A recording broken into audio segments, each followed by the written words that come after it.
할렐루야. 하나님의 크신 은혜와 사랑이 여러분의 삶 가운데 가득하시기를 축복합니다. 지난주 말씀과 이어서 말씀을 이어가도록 하겠습니다. 말씀 나누기 전에 광고 두 가지만 하겠습니다. 포토전이 준비되어 있습니다.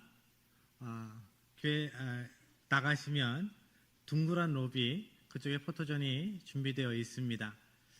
거기에서 추억을 만드시기를 바라고 속회원들과 가족들과 추억을 만드시기를 바라고요. 예배 끝난 이후에 65세 이상 되는 성도님들 그리고 우리 어린이들 선물 받아 가시기를 바랍니다. 꼭 하나씩 챙겨 가시기를 바랍니다. 하나님의 말씀 나누겠습니다. 지난 말씀 기억하십니까?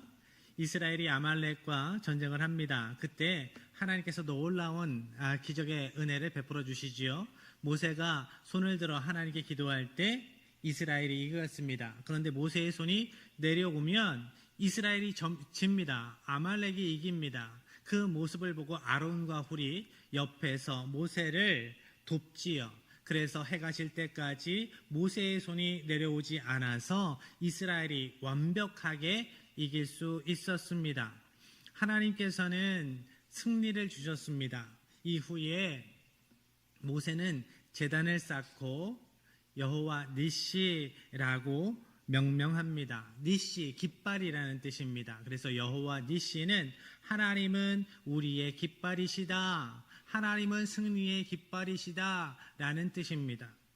성경에서 깃발은 하나님의 백성들이 하나님께 속해 있다라는 것을 나타내 보여주는 것입니다. 소속, 우리가 하나님의 백성입니다. 하나님의 사람들입니다. 하나님의 자녀들입니다. 라는 것을 보여주는 것이지요. 그리고 두 번째로 하나님의 깃발, 성경에서 깃발은 하나님께서 하나님의 백성된 자들의 삶 가운데에 동행하시며 이기게 하신다, 보호하시고 인도하시고 이기게 하신다라는 약속의 상징입니다. 이 깃발은 구원자로 이 땅에 오신 예수님에게 이어집니다. 이사야서 11장 10절 말씀에 보면 메시아가 만민의 깃발이 될 것이다 라는 말씀이 있어요. 이것은 예수님께서 이 땅에 오셔서 십자가에서 죽임당하시고 또한 장사된 지 3일 만에 부활하셔서 모든 이들의 생명의 길, 구원자 되어 주실 것이다 라는 말씀입니다. 약속의 말씀. 예수님의 십자가와 부활의 복음 아래 있는 모든 영혼들을 보호하시고 구원해 주실 것이다 라는 약속의 말씀입니다. 우리가 또한 우리 다음 세대가 기억해야 할 복음 이것입니다. 예수님의 십자가와 부활입니다. 이것이 우리의 심령 가운데 없으면 아무 소용이 없어요. 우리가 다음 세대에 이 십자가와 부활의 복음을 전해주지 못하면 아무리 재산을 많이 물려주고 지식을 아무리 많이 물려줘도 소용없습니다. 영생의 사람이 되는 것, 하나님의 자녀가 되는 것, 이것을 놓치면 안 되는 것입니다. 여호와 니시라고 할 때 그 깃발은 먼저 소속을 나타낸다라고 말씀을 드렸어요. 하나님은 예수님의 십자가와 부활의 깃발 아래 여호와 니시 아래에 있는 하나님의 백성들을, 하나님께 속한 자들을 보호해 주시는, 지켜주시는 하나님이십니다. 하나님께서 이스라엘 백성들을 종되었던 땅 애굽에서 구원해 내실 때 그 땅에 10가지 재앙을 내리세요. 10가지 재앙을 통해서 하나님이 어떠한 분이신지, 하나님께서 하나님의 백성들을 어떻게 보호하시고 구원해 주시는지, 어떠한 하나님이신지를 알게 해 주시지요. 그 10가지 재앙 가운데 마지막 재앙이 무엇이었지요? 장자의 재앙이었습니다. 장자가 죽임당하는 재앙이었습니다. 그런데 그 재앙 가운데 이스라엘 백성들에게는 장자가 살 수 있는 구원받을 수 있는 방법을 알려주시지요. 출애굽기서 12장 21절로 23절까지의 말씀 함께합니다. 모세가 이스라엘 모든 장로를 불러서 그들에게 이르되 너희는 나가서 너희의 가족대로 어린 양을 택하여 유월절 양으로 잡고 우슬초 묶음을 가져다가 그릇에 담은 피에 적셔서 그 피를 문인방과 좌우설주에 뿌리고 아침까지 한 사람도 자기 집 문 밖에 나가지 말라. 여호와께서 애굽 사람들에게 재앙을 내리려고 지나가실 때에 문인방과 좌우 문설주의 피를 보시면 여호와께서 그 문을 넘으시고 멸하는 자에게 너희 집에 들어가서 너희를 치지 못하게 하실 것임이니라. 아멘. 사진 한번 보지요. 문설주, 좌우 문설주와 문인방에 무엇을 바르라 말씀하셨습니까? 어린 양의 피를 바르라 라고 말씀하셨어요. 그 말씀대로 이스라엘 백성들이 문설주와 문인방에 어린 양의 피를 우슬초 묶음에 적셔서 발랐습니다. 그런데 이스라엘 백성이라고 다 구원받은 것이 아니에요. 그 말씀대로 어린 양의 피가 문설주와 인방에 발라진 그 집 안에 그 장자가 있을 때에만 그 장자가 죽지 않았습니다.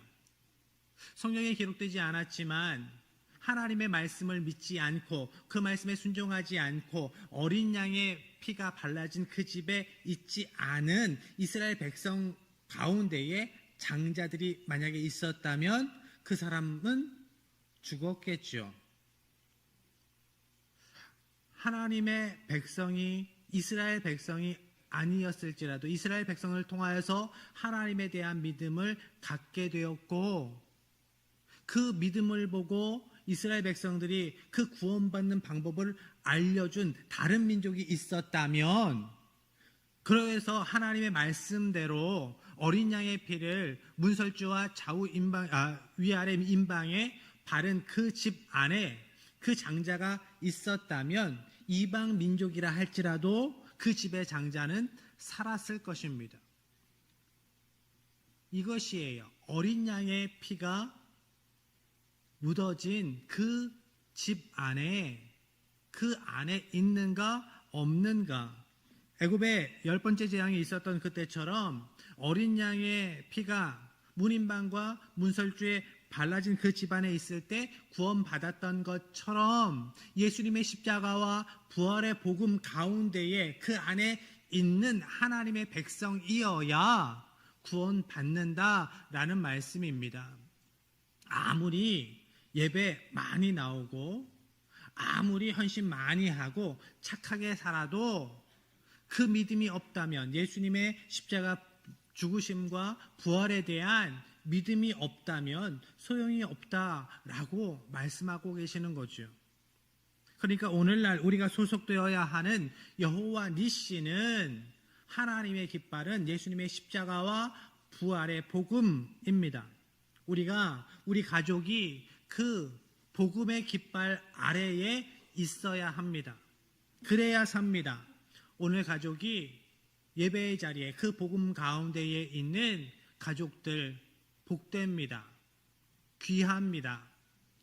우리 가족 가운데에 인가기도 되지 못한 가족들이 있습니까? 수년 내에 하나님의 복음의 깃발 아래 예수님의 십자가와 부활의 깃발 아래에 하나 되는 구원받는 인가기도의 복이 있어지기를 축복합니다. 또한 여호와 니시라고 할 때 그 깃발은 승리를 상징합니다. 6월절에 마시는 포도주도 예수님의 대속의 피를 상징했습니다. 6월절 간습에 따라서 예수님께서도 이 땅에서 마지막 만찬을 하실 때 제자들과 포도주를 나누어 드셨습니다. 예수님께서 제자들에게 포도주를 따라 주시면서 이렇게 말씀을 하셨어요. 마태복음 26장 27절 28절 함께 합니다. 또 잔을 가지사 감사기도 하시고 그들에게 주시며 이르시되 너희가 다 이것을 마시라. 이것은 죄사함을 얻게 하려고 많은 사람을 위하여 흘리는 바 나의 피 곧 언약의 피니라. 아멘. 예수님 공생의 당시 유대인들은 이 유월절 만찬에서 포도주를 4잔 마셨습니다. 그냥 기분 좋자고 마신 것이 아닙니다. 맛이 좋아서 마신 것이 아닙니다. 출애굽기서 6장 6절 7절 말씀에 나오는 구원의 약속의 말씀을 기억하면서 그 말씀의 의미를 기억하고 그 의미를 담아서 포도주 4잔을 마셨습니다. 그 가운데 세 번째 잔은 구원의 잔이라고 해서 내가 너희를 구원하겠다, 속량하겠다라는 구원의 약속의 말씀을 기억하면서 마시는 잔이었어요. 그리고 네 번째 잔은 완성의 잔이라고 해서 내가 너희들을 나의 백성 삼고 나는 너희의 하나님 되겠다라는 말씀을 기억하며 그 포도주 마지막 잔을 마셨습니다. 예수님께서 세 번째 잔을, 구원의 잔을 드시면서 이렇게 말씀하셨어요. 너희가 다 이것을 마시라. 이것은 죄사함을 얻게 하려고 흘리는 바 나의 피 곧 언약의 피니라. 예수님께서 세 번째 잔을 드신 후에 하나님 나라에서 새 포도주를 마시는 그때까지 더 이상 포도주를 마시지 않겠다라고 말씀하십니다. 그러니까 완성의 잔은 너희들과 천국에서 마시겠다라고 말씀을 하신 겁니다. 마태복음 26장 29절 그러나 너희에게 이르노니 내가 포도나무에서 난 것을 이제부터 내 아버지의 나라에서 새 것으로 너희와 함께 마시는 날까지 마시지 아니하리라 하시니라. 마지막 완성의 잔은 너희들과 하늘나라에서 천국에서 마실 거다. 이렇게 유월절은 예수님의 대속의 죽음을 예표하는 절기입니다. 그런데 예수님의 부활을 예표하는 절기도 있어요. 그게 초실절입니다. 예수님은 유월절 양을 잡는 날에 돌아가셨고요. 초실절에 부활하셨습니다. 초실절, 곡식을 주신 하나님께 감사하는 절기입니다. 처음 익은 곡식을 하나님께 드리면서 감사 예배를 하는 절기가 초실절입니다. 레위기서 23장 10절입니다. 이스라엘 자손에게 말하여 이르라. 너희는 내가 너희에게 주는 땅에 들어가서 너희의 곡물을 거둘 때에 너희의 곡물의 첫 이삭 한 단을 제사장에게로 가져갈 것이요. 바울 사도는 예수님의 부활을 증거하면서 이렇게 이야기를 합니다. 고린도전서 15장 20절입니다.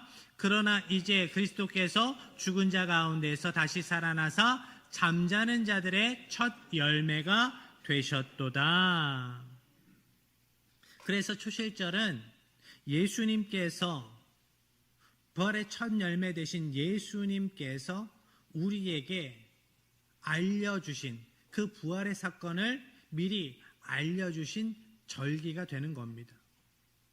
그래서 유월절과 초실절은 예수님께서 십자가에 못 박혀 죽으시고 부활하신 사건을 예표합니다. 오늘날 우리가 소속되어야 하는 여호와 니시, 그 승리의 깃발은 부활의 복음입니다. 부활의 복음, 우리가 십자가와 부활의 깃발 아래에 있어야 합니다. 예수님께서 십자가에서 죽으시고 사망 권세 이기시고 부활하셨습니다.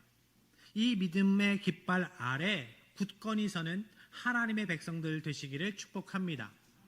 하나님은 이렇게 부활의 기쁨을, 십자가의 사랑을 깊이 알아 예수님의 십자가와 부활의 깃발 아래 살아가는, 믿음으로 살아가는 성도들에게, 예수님의 십자가와 부활의 깃발 아래에 소속되어 있는, 그 복음 가운데에 소속되어 있는 성도들에게 승리를 약속하셨습니다. 최후 승리. 그런데 오늘날 우리가 십자가와 부활의 믿음 아래 그 믿음으로 살아갈지라도 여러 가지 어려운 일들을 만나지요. 믿음으로 살아가는 것을 방해하는 상황과 사람들을 만납니다. 오늘날 역사하는 사탄과 사탄의 세력들이 있습니다. 이것은 어떻게 이해해야 할까요?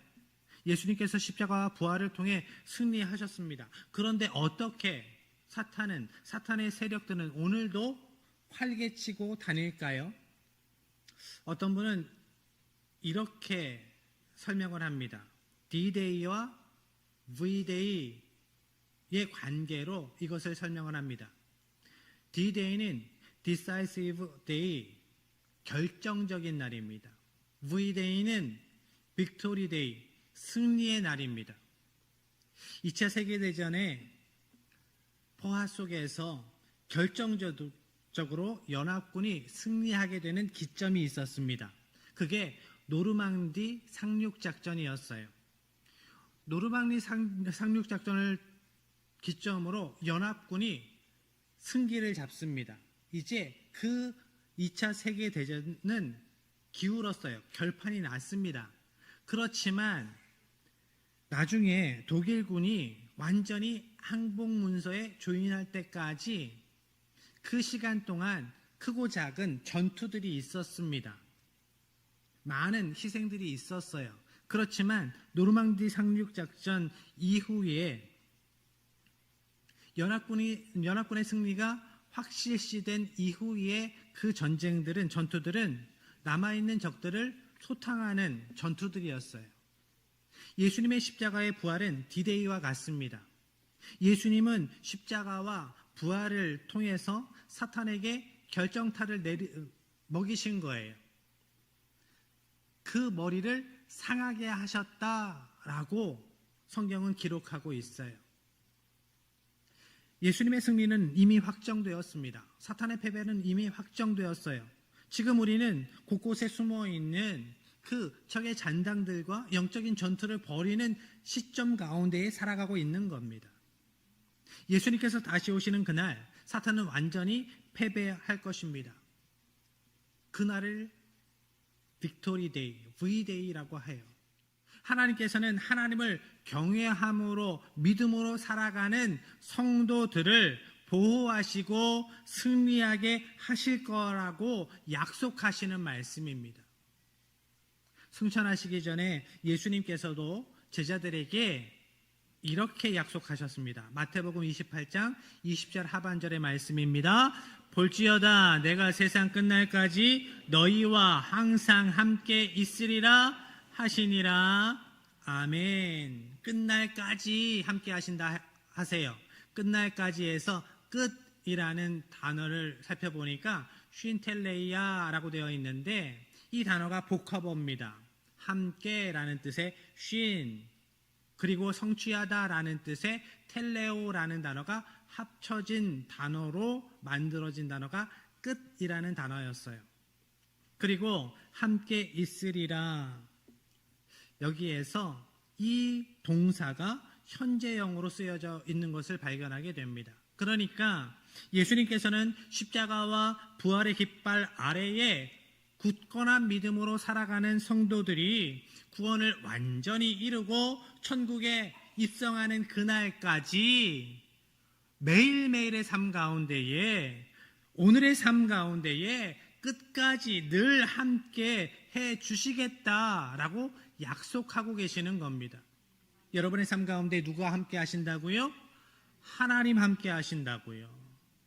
여러분이 어느 곳에서 어떠한 상황을, 어떠한 악한 사람들을 만날지라도 하나님께서 여러분과 함께 해 주신다고 약속하시는 말씀입니다. 세상 끝날까지, 최후 승리를 거두는 그날까지 여러분과 함께 하시는 하나님이 여러분의 하나님이심을, 우리 하나님이심을 기억하고 매일매일 승리함으로, 믿음으로 승리함으로 살아가는 하나님의 백성들 되시기를 축복합니다. 여러분의 가족 모두가 예수님의 십자가와 부활의 깃발 아래, 복음 안에 있기를 축복합니다. 그래야 삽니다. 우리가 이 귀한 영생의 가치를 놓치면 아무 소용이 없습니다. 이 세상에 누리는 것 아무 소용 없습니다. 이 세상에서 기도응답 받아서 잠시 기쁜 것 그것도 아무 소용이 없어요. 최후 승리를 얻는 그날까지 승리로 살아가시길 바랍니다. 믿음으로 승리하시길 바랍니다. 그래서 최후 승리의 날에 여기 모인 모든 하나님의 백성들이 한 사람도 낙오됨 없이 영생의 복을 누리는 천국의 은혜를 누리는 귀한 하나님의 백성, 귀한 믿음의 가정, 귀한 믿음의 공동체가 되기를 주님의 이름으로 간절히 축복합니다.